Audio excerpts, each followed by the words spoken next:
Good evening all, and welcome. Tonight, we venture back into the deep woods, so get comfortable and let the darkness take control. About 10 years ago, my best mate and I were both made redundant from our positions at a firm in the city. We had been there for quite some time, so the payout was reasonable. Neither of us had any real commitments, keeping us tied down. So after due consideration, we decided that we were going to pack up and hike some of the Great Dividing Range. The Great Dividing Range is 3,500 kilometers long, or 2,174 miles. We both grew up in the Blue Mountains, west of Sydney, Australia, so we decided we would start off from there. We left from a place called Mount Hay and headed north. We had enough provisions for 3 weeks, a shitload of bungers, or firecrackers, and we can use them for easy fishing, compound bows, and plenty of arrows to hunt, albeit illegally, as most of it is national parks, but 0 shits were given. About 15 kilometers into the journey, we came around the bend into a creek and found a bunch of Lego scattered on the creek bed. Don't know how to explain that one. We shot a small wallaby that night and cooked it over the fire. Was tough like an old boot, but it hit the spot. We slept in the swags under an overhang that night, as it started to spit. When we got up in the morning, all of the discards from the wallaby, pelt, bones, entrail and head, was gone. Now, I suggested a fox, however my mate was a bit suspicious that it was all gone. Nothing left at all. Very strange. But we pressed on further into the Wollemi forest. We had probably covered around 70 or 80 kilometers at this stage, and we were pretty beat, so we decided to set up by a substantial creek. And since it was July, right in the guts of winter in the southern hemisphere, we knew it would be good fishing for trout, which we could smoke and keep as supplies. We built ourselves a pretty decent shelter and managed to live reasonably comfortably for about a week. We caught around 15 rainbow and brown trout, smoked them, and got ready to continue our journey. We headed off and walked about 500 meters, and for the love of God, we found a bush hut in the middle of nowhere, almost 40 kilometers from the nearest road. It had a billy, cast iron cooker, a few tins of something, and would have saved us a hell of a lot of hassle than building our own bush hut. Probably a month or so later, we were almost at the border of New South Wales and Queensland. We had covered 400 to 450 kilometers at this stage, and we had set up camp again in the middle of nowhere. About midnight, we heard something bipedal walking around the campsite. I've hunted pretty much everything bar African mammals all over the world, so when something walks like a human, I know it. My mate wanted to go outside and check it out, but I convinced him to stay in the tent. All we had was the bow and some hunting knives, and since there aren't any animals that can walk on 2 legs, supposedly, that are big enough to take on humans in the Australian bush. I could only think that it was another person. We did have a couple of bungers left, so I lit one, threw it out of the tent, and when it went off, this thing, whatever it was, took off through the bush with the most God almighty freaking noise I've ever heard. Still gives me chills to this day. We didn't sleep a wink that night. When the sun broke, we got out of the tent and found small gum trees, about as thick as a baseball bat, ripped clean out of the ground in one direction, for about 20 to 30 meters, going away from the campsite, coupled with the footprints, just like a human's, but as wide as 2 of my feet, and around a size of 20 to 25 going in the same direction. After due deliberation, we decided to cross east out of the Tunuba National Park, which is where it happened, and head to civilization. That incident scared the living shit out of us. We ended up staying in a pub in Kyogle for the night, both of us looking like Tom Hanks in Castaway. The locals were in utter disbelief as to what we had undertaken. The publican was a bit concerned about the compound bow strapped across my back, but when he heard what we had done, there were quite a few schooners to be drunk, and they even shouted us a meal at the grill. And apart from the strange happenings, I managed to find myself, and highly recommend doing something similar to anyone. I am an ex-river guide and fly fisherman. My story takes place in a beautiful, yet relatively secluded area on the McCloud River in California, which lies in the shadow of Mount Shasta. The place I was camping was called Ardina.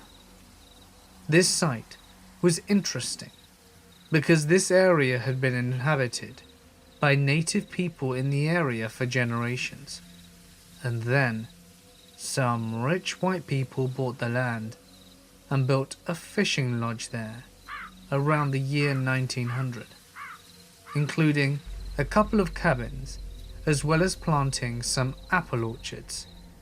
This lodge eventually began to deteriorate around 20 years ago.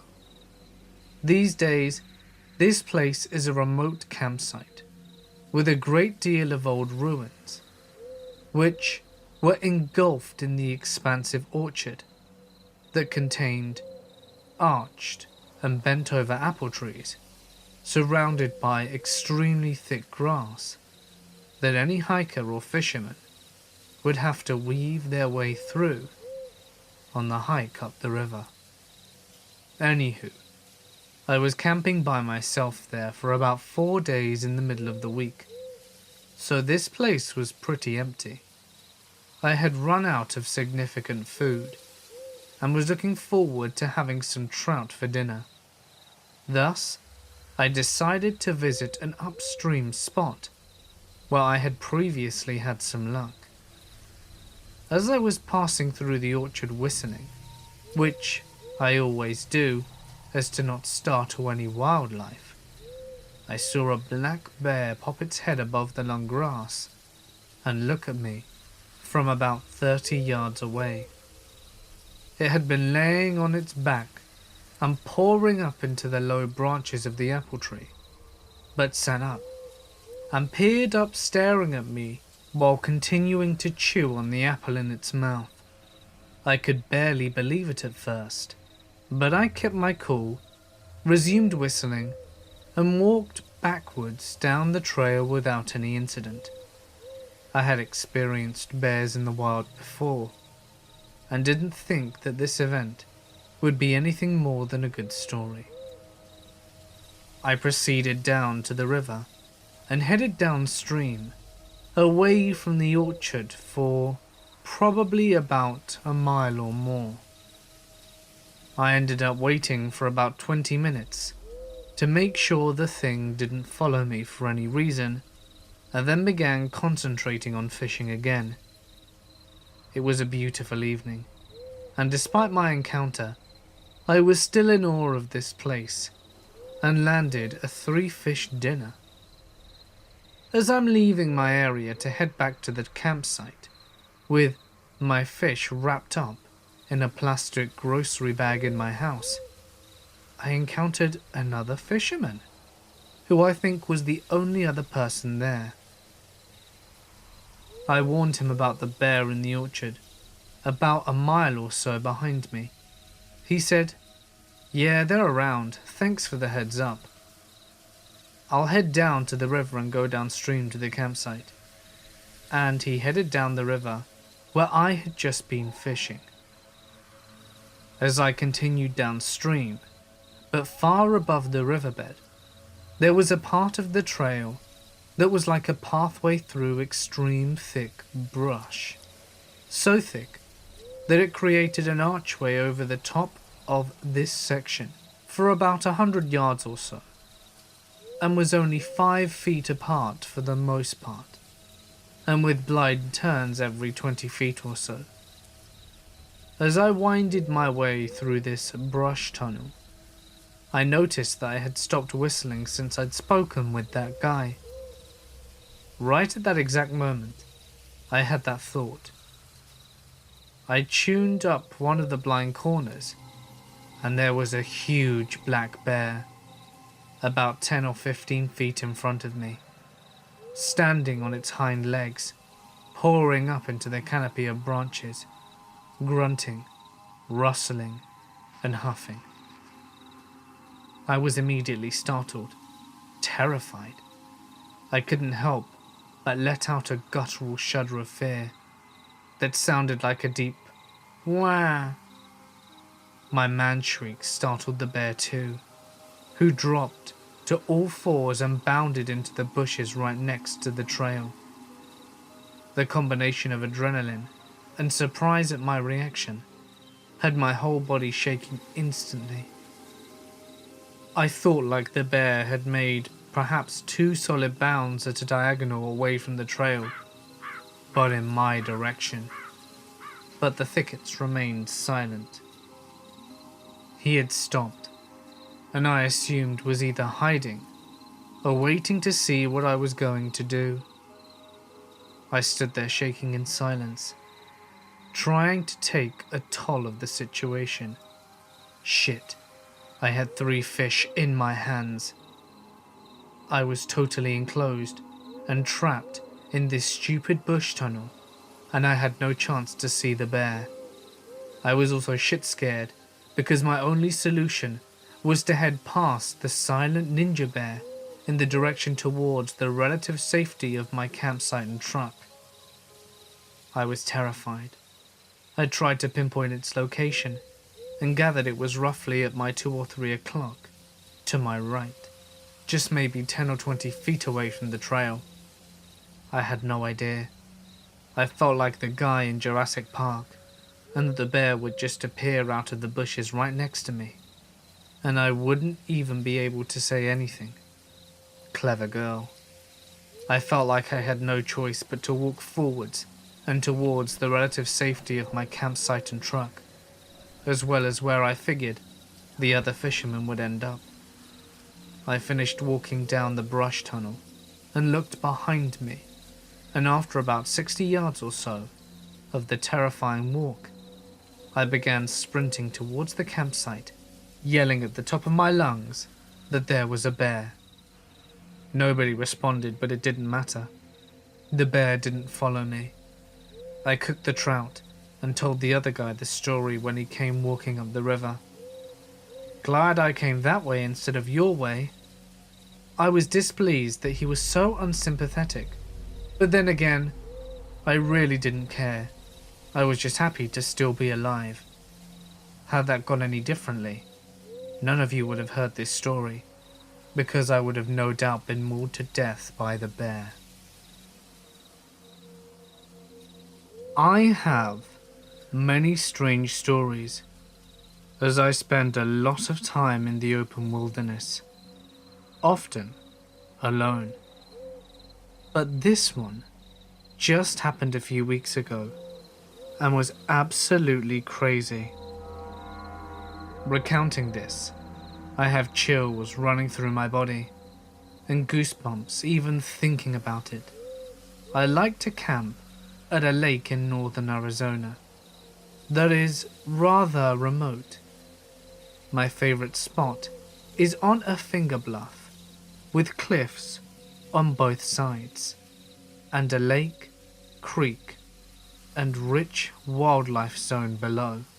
This area is home to the most wildlife in Arizona. Elk, deer, bear, bobcat, wild turkey, porcupine, etc., etc. A few times at this site, we had headed off for day hikes, or to go to a lookout point and return to camp to find a pungent stench hanging all over the site. I would describe it as a mix between a cow-horse stable and horse sweat, like when you take the saddle off after a really hot day, with a little bit of skunkiness. I know what elk and bear smell like, but I can't explain the smell. This happened multiple times, on different trips. The strange part is that the smell is gone within a minute or two of us returning to camp. This happened multiple times on different trips. Anyway, a few weeks go by, and my good friend and I decided to go camping at a spot we just found at the very last minute on a whim. I needed to spread some of my dog's ashes in the area, so we started packing up around 7 p.m. Friday, and were just getting into the off-road section by around 2 a.m. It started snowing, nearly blizzard conditions since we got off-road. It was so bad that we had to go about 10 miles per hour because the snow was blowing sideways and we could not see to navigate. It was sticking and getting deeper by the minute. We were going rather deep in and doing some serious 4x4ing. We knew we may be stuck at the spot for a few days, but we had what we needed. We arrived to camp at around 4 a.m. and get our tents up. The snow has stopped for now, and we're standing in a winter wonderland, brightly lit by the moon. We decided to walk 30 or 40 feet out of camp to the cliff's edge to look at the lake before bed. The lake tapers into a creek and a lush wildlife zone about 1,000 feet below us. This is Arizona, so to see the lake in the snow is a real treat that I hadn't experienced before. We are standing there in complete eerie silence, the kind that you only find in the snow, admiring the beauty of nature and talking about how lucky we are to be there while sipping our beers. We noticed the echo off the opposing cliff in the silence about half a mile away, so naturally I let out my best rendition of a Bigfoot war cry. My body follows suit. We both get a few out when mid-war cry, my friend is cut off by a blood-curdling mammal scream from back behind us. On the side of the camp, maybe 200 feet away, there is an extremely rugged cliff on the side leaning down to a creek and marsh area. I have heard elk as well as wild turkey from that area. Now, here is where my hair starts standing up on end as I even say this. Before we can even process what we just heard, something very large and heavy jumps into the lake and creek directly below us with a loud thump and a splash. As if someone did a cannonball and then bobbed right back up to the surface. There was a delay, and then something starts kicking and splashing violently across the water. It was coming towards us. You could hear the legs kicking like a human, very powerfully. You could hear the concussion in the water with each kick. It sounded like a 500-pound man who's a poor swimmer, fully clothed, with boots, swimming. There was no delay in any of our actions. It was very deliberate and obvious that it was coming directly towards us. The splashing continues for a few more moments, and then we hear it reach our side of the water, and without any delay, you hear the dripping and the river rocking, clinking, as it gets out to the water and immediately starts smashing through the brush towards us at a constant pace. We are looking at each other and can't believe what's happening. My friend already has his pistol holster on his belt, but mine was back at the truck. Breaking limbs soon gave way to the sound of something scrambling over boulders as it made its way up the hill towards us. We stood there as long as we could until it was obvious that it would be closing in on us within a minute or less. I was no longer comfortable being there unarmed, so we both bailed, back to camp to get the gun. We stood around for a while, in complete silence, trying to hear anything, waiting for something to happen. Nothing did, and we headed to bed at around 4 a.m, and the rest of the trip was uneventful. What animal, at 3 a.m, just after a blizzard, with a few inches of snow on the ground, jumps completely into freezing water and moves towards humans, screaming loudly in the night? That is what I want to know. I can't explain it. My only explanation is that maybe if a predator was chasing something, that could explain it. But why would it run up a near vertical 1,000-foot hill cliff towards shrieking humans? It would be the hardest, slowest route for it to take to escape a predator. That also doesn't explain the scream and howl we heard, or why this thing sounded obviously bipedal. The area was extremely remote, and any human or hoaxer would have been in an immediate survival situation after going in that water. I think, maybe, just maybe, it could have been a Bigfoot. Shortly after high school, some friends and I went camping one weekend. We drove to a national park, which had a campground, but we decided to camp outside the ground so we wouldn't have to worry about making too much noise and disturbing other campers. We set everything up in a nice clearing next to a bushy slope. The moon comes out, and we crack open some beers. So far, so good. At around 10 p.m, we suddenly hear the sound of people walking downhill through the bush towards our camp. This puts us on our guard, but we weren't too concerned because it's a popular park, and we figure it's just more campers making the most of the long weekend. We all kept our eyes trained towards the sounds, and soon enough the people arrived at the bottom of the slope, but they didn't cross the tree line into the clearing.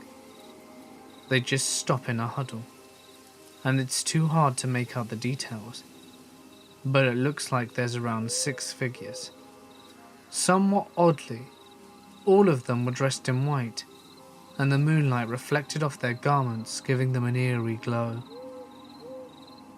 I can sense that my friends are starting to feel as nervous as I am. My friend D tries to ease the tension and calls out to the group in a friendly way. "Hey, how's it going?" They don't reply. D keeps calling out to them. Stuff like, "We're just enjoying some beers here. It's a beautiful night. What you guys up to?" Obviously, we get no response. And then, one of them emerges from the tree line and walks towards us. He stops just beyond the light from our fire and stands there staring at us. D babbles at him for a few seconds, with more nervous banter, but the man cuts D off mid-sentence. "How long will you be here for?" he asks really low and slow, so we can't make out his accent or tone, but he certainly doesn't sound friendly. We were originally going to camp for 2 nights, but I have a bad feeling, for obvious reasons, and blurt out, "Oh, we're not hanging around. We leave first thing tomorrow morning." My friends murmur agreement, and the guy says nothing, but just keeps staring down at us. I notice his clothes in more detail now.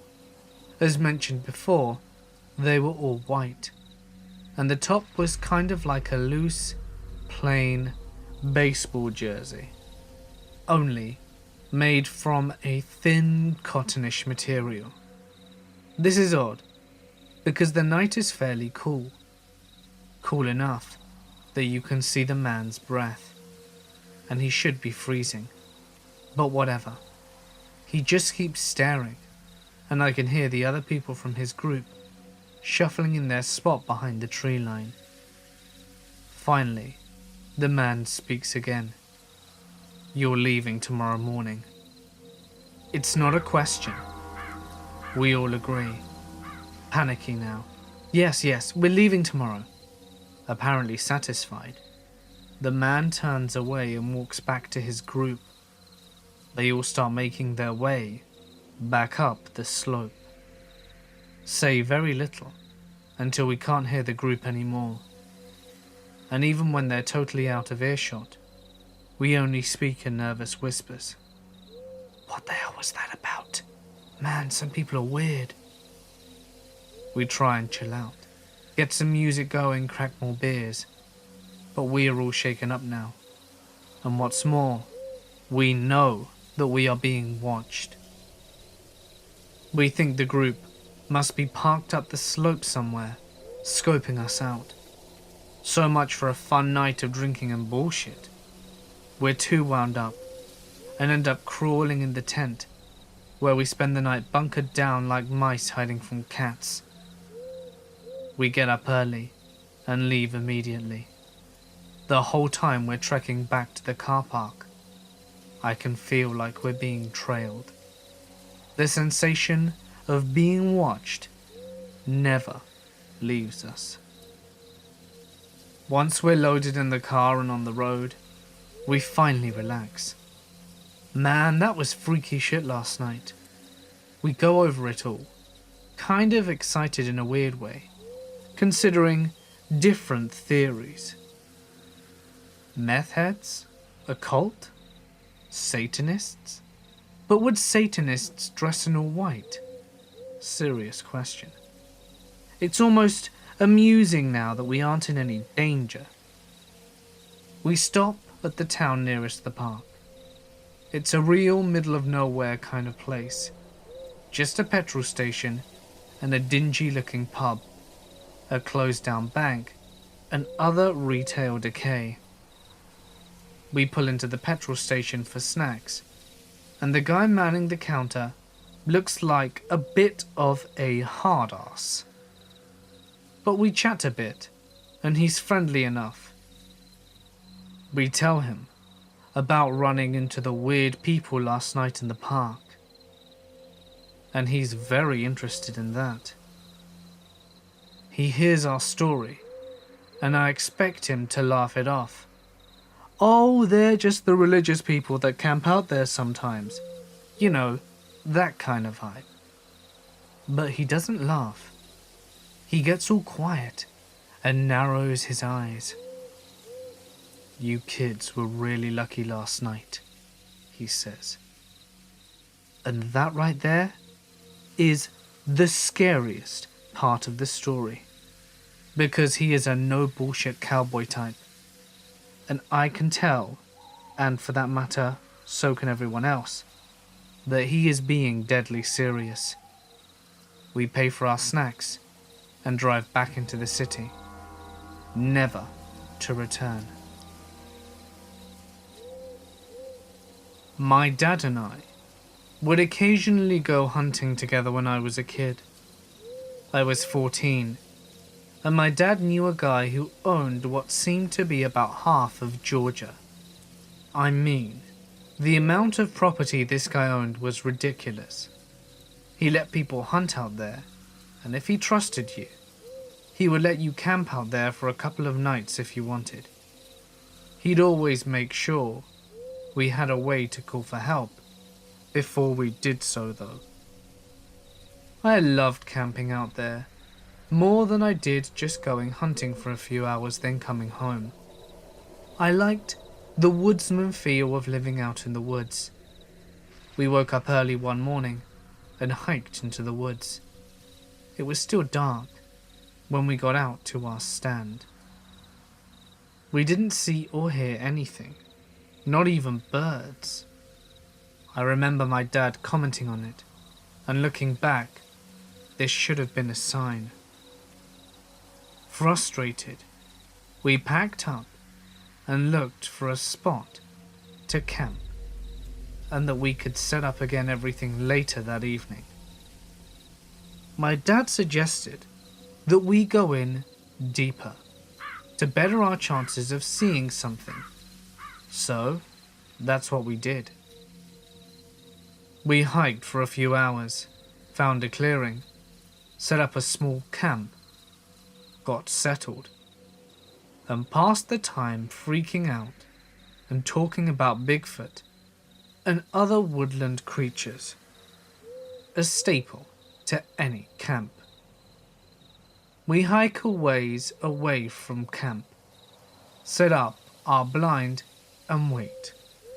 Again, nothing. We get back and our tent has been pulled up and laid flat. Not in a neat way, but just kind of laying there. We thought perhaps it was the wind or something, and that we didn't put it right and that it collapsed. But that certainly was not the case. At the time, though, we didn't think much of it. Since we didn't see or hear anything all day, we decided to leave the following day and try again later that week. We settle in for the night, build a really small fire, and just relax. Again, not even birds are making sounds. I remember thinking how odd it is to be this deep in the woods and only hear one or two birds the whole trip. Oh well, maybe we were making way too much noise and scared everything off. We go to sleep soon after settling in. It's pitch black in the middle of the night, and I wake up for some reason, and I'm just trying to go back to sleep. I'm in that half asleep, half awake phase, when I hear laughter. I kinda jolt awake, but don't hear it anymore, so I figured it was my dreams. I lay back down again, and a few minutes later hear it again. It continues to get pretty loud. I wake up again, but this time, my dad is up too. He whispers, "Did you hear that?" And that is when my heart dropped. He heard the laughing too. It wasn't a dream. We heard it again, but it was faint, And now that I'm awake, I am paying attention to it. It sounded kind of like several people laughing at the same time. It wasn't cackling or hysterical laughter, but regular laughter. It didn't last maybe more than 5 or 6 seconds. I've never felt that much fear before in my entire life. We didn't hear it anymore after that, but needless to say, we didn't get any sleep. We packed up as soon as the sun rose and we got out of there. My dad was convinced someone was following us and was playing a prank. That's why we didn't see anything. He said that while we were in the stand in the blinds, they were scaring off all the wildlife with their unmasked scent and being on the ground. He said this, but didn't go back there for over a month. When he finally did go back, he mentioned it to the guy who owned the land, and he wouldn't let my dad hunt there anymore. He didn't say why either. My dad thinks he made the guy think that my dad was crazy or something. I guess it is possible for someone to have followed us out there. They must be legit ninjas though, because we went out before daybreak. Nobody but the owner was parked out there that morning. There were dead leaves and sticks everywhere, and when they decided to laugh, it came from different spots, and I never heard any footsteps. I don't think I'm going into the deep woods again anytime soon. 9 summers in our nation's oldest national park, 3 of which I worked backcountry LEO, which involved going out for 9 days at a time alone.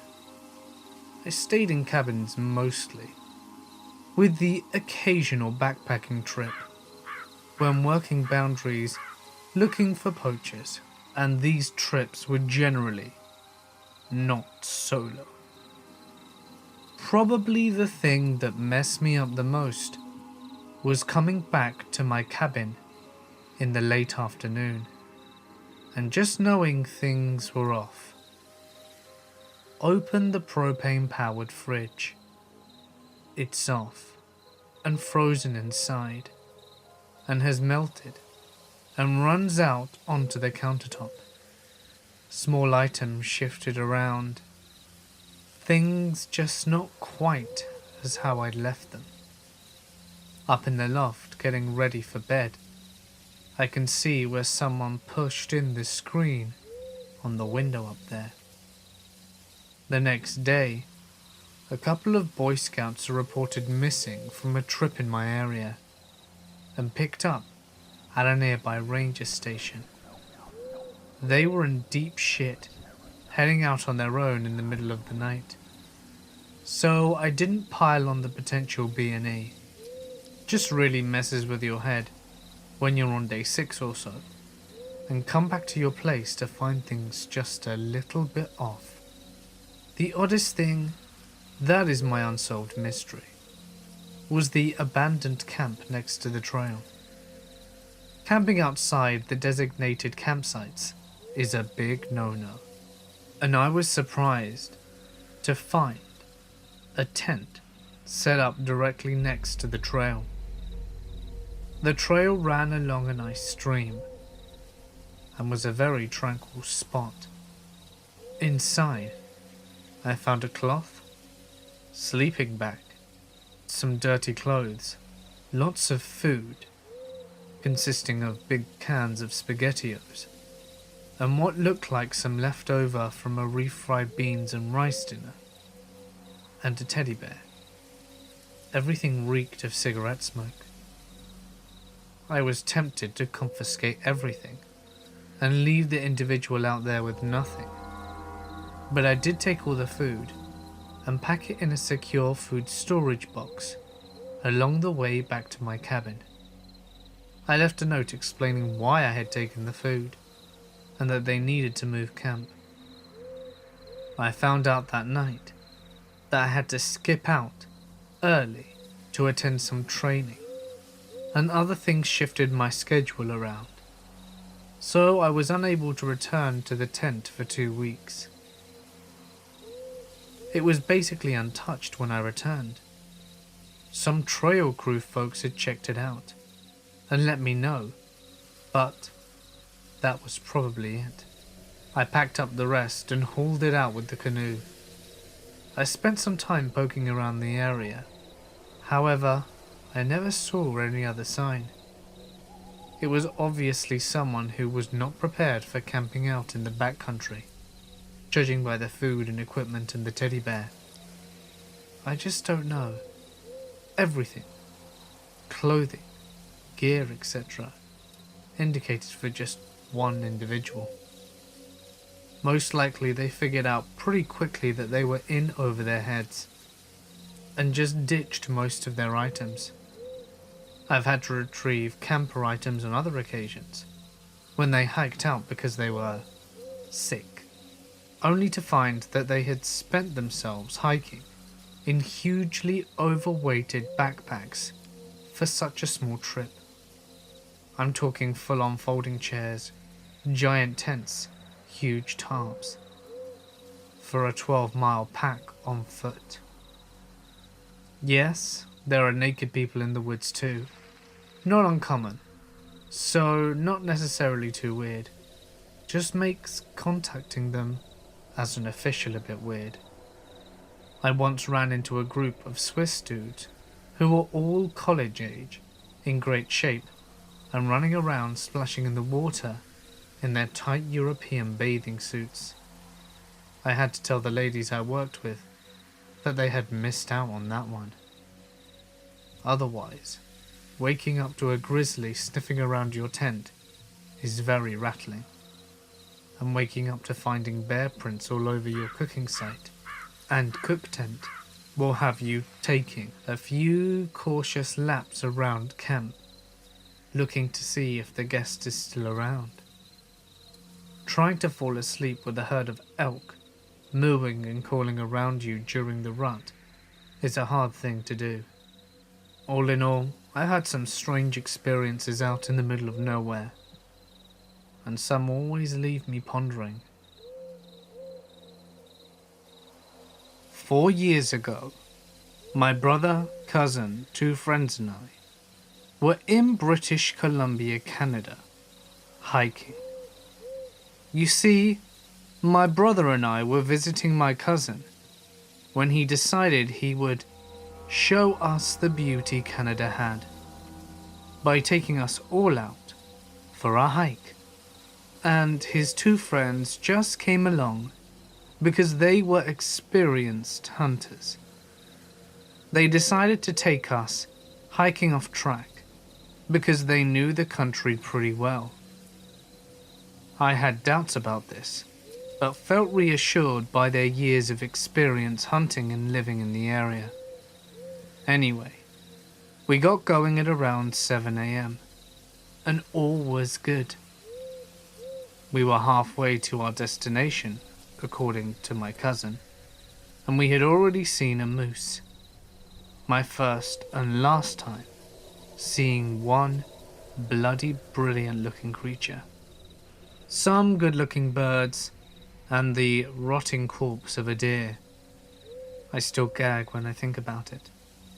I stopped to take a picture with a camera of the distant mountain when my cousin's friend Barry asks me where the others are. I don't know, so we walk a bit further along, but I don't see a glimpse of them. We start yelling for them, but we get no response. So Barry and I decide to head back.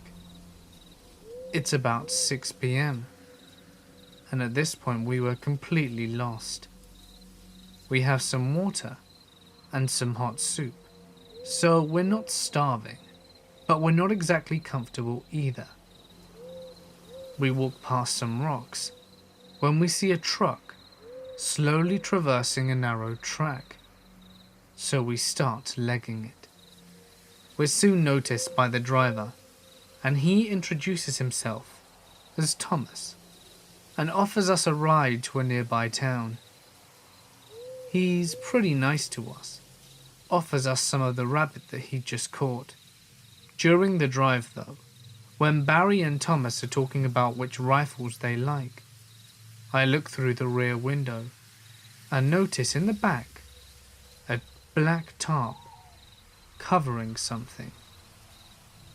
I lean in closer and spy, peeking out of it, a finger. A human finger with nail polish on it, poking right out of it. I slowly turn around, and I must have been as pale as the moon, because Barry looks back and asks me if I'm alright. Thomas slows the truck to a halt before looking back at me and saying, in the most serious tone he'd taken, "You look like you've seen a dead body. Maybe we should stop." I shout no and insist that we keep going. It's not long before he drops us off just outside the town and drives away. Barry asks me what my stump back there was, and I start explaining it to him before calling my cousin at the payphone. We then head to the police station to report Thomas, and we reunite with the others a little while after. They found his truck abandoned along the side of the road, but neither Thomas nor the body were ever found. They did find a fully loaded pistol under the driver's seat, meaning that he could have killed us both. Still tickles my shit to this day to think that that's the closest I've ever come to dying. The summer after I graduated, I spent a month with a non-profit that took inner city high school teenagers, aged 15 to 17, backpacking in a national forest for a week at a time. Most of these kids had never been hiking, much less backpacking. I had 2 girls on the second week who told me that they planned on not sweating because it was gross, and I told them, good luck with that. Going into our last week out, my partner and I are feeling great. We were getting pretty sick of the food, but we knew what to expect from 20 teenagers, and most of the students were really great and enjoyable to be around. The first day of the last week, my partner accidentally kept the van keys that the lead guide needed, so he went to meet her and give them back whilst I stayed with our 20 students. Half hour later, I get a radio message saying that I need to come to the group site he went to immediately. I put my group students guide in charge and told them not to move from that spot for any reason. I ran all the way to the site to find a student laying on the ground next to a small lake. One of the guides puking in the water while trying to talk on the emergency satellite phone, and my partner conducting CPR on the student. This is what happened. While my partner was meeting one of the guides from the other group to exchange the keys, the students decided to go swimming. One of the boys panicked while swimming out to a rock and started drowning. Their other guide, an EMT, swam out to save him, but the student was panicking so much that he started climbing on the guide and almost drowned him. That's why the guide was puking in the lake. The EMT guide had to swim away. Then another student that was a recently certified lifeguard tried to save him, but was also being pulled under and had to get away. By the time the lead guide returned, the drowning student was completely submerged and no longer responding, and pulled him out from the lake right when my partner ran back. He had heard screaming and shouting and knew that there was a problem. He told a student to radio me. Right before I got there, his heart had recently resumed beating from CPR, and he started to breathe on his own. I monitored his breathing whilst talking to emergency personnel, and once the emergency helicopter landed, I ran out to meet them and escorted them to the student. They hooked him up to an IV and carried him away. I ran back to my group and escorted them back out to the bus pickup location without being able to tell them what had happened. They were understandably upset for having their trip cut very short and having to sit in the same spot for about 2 hours. I let them order boxes of cookies and whatever other food they wanted to eat that we bought to try and make up while we waited another 3 for the bus to come back. My teammates, 2 other guides, the owner and myself went back out a week later to recreate the timeline of events for the lawyers and insurance. On the way out of the forest, the owner of the company got 2 flat tires, and 3 of us had to stay the night in a random motel and then rent a car the next day to drive back into the city, since we couldn't all fit in the low truck. The student survived. He wound up staying in the ICU for over a month in a medically induced coma to heal his lungs, but amazingly survived. I never saw him again. We were not allowed to contact him. I hope he's okay. My dad and I used to hike 14ers in Colorado. I was camping with my dad, brother, and a friend on Mount Massive in Colorado in mid-August. It was a clear night with a full moon. We were all in the tent, starting to doze off. It was pretty late, probably around 2 a.m.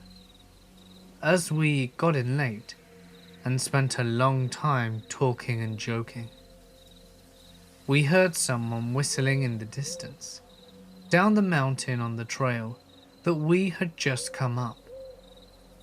It wasn't a bird or animal, because whatever it was whistling random musical phrases. It was very far away and very faint. This went on for about half an hour, but never seemed to change location or distance.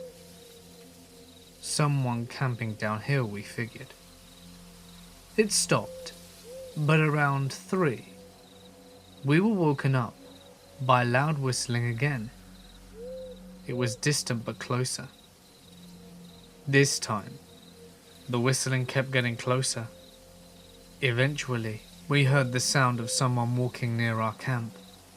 Whoever it was about to get to where our fire pit was and stopped. We all kind of froze. Everything stayed silent for a few more minutes. Then the guy suddenly and sharply whistled again, just once. I'm not sure how to describe it in text, but the 2 notes were the same type that you would use when a douchebag catcalls a pretty girl. It was so loud that my friend Dante, normally a really tough guy, jumped and shook a little. We heard some more movement and then a loud smash, like someone had taken a large rock and thrown it against some other rocks.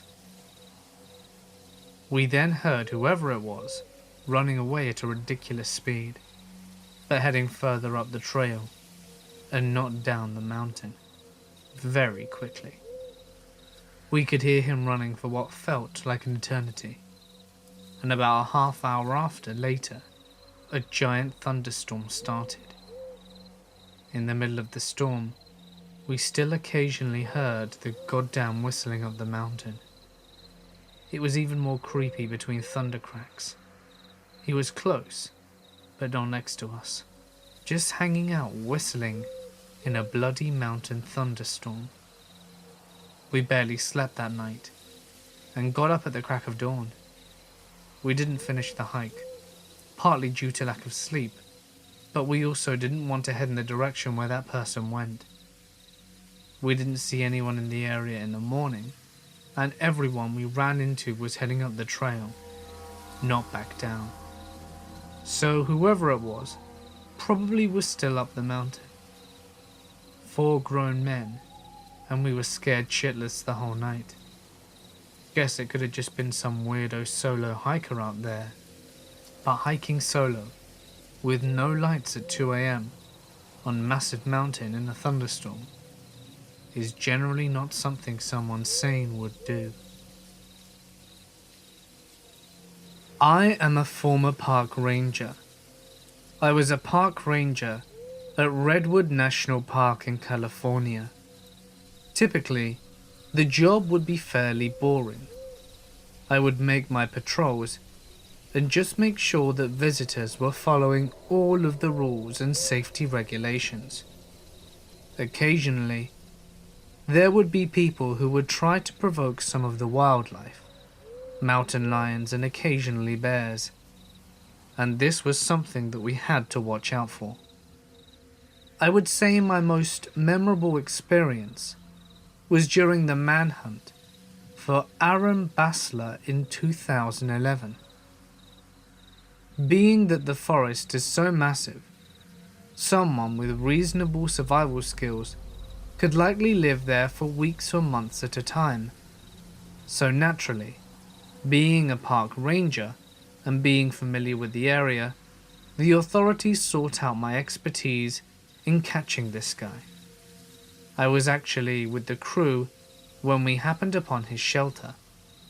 He was clearly prepared to camp out for the days until this manhunt subsided, and it was obvious from the beginning that he did not want to be taken alive.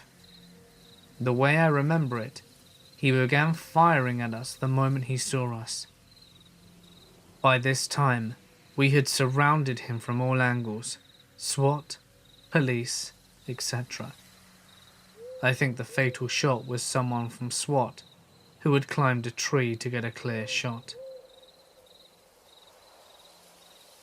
Hey guys, it's Mort here, and thank you so much for listening. I just wanted to remind you that Creeks and Peaks and I are currently hosting a competition to win 2 exclusive signed copies of an awesome artwork print. You can find a link in the description and at the end of the video if you would like to get your hands on some exclusive merch. If you enjoyed the video, please remember to give it a big thumbs up and consider subscribing for more stories every day.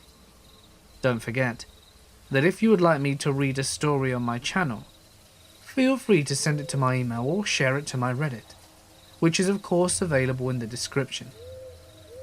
If you are going to send me a story, please remember to include as much punctuation, description, and paragraphing as possible, as that will maximize the chances of your story being selected and read on my channel. But anyway, for now guys, I'm gonna sign off.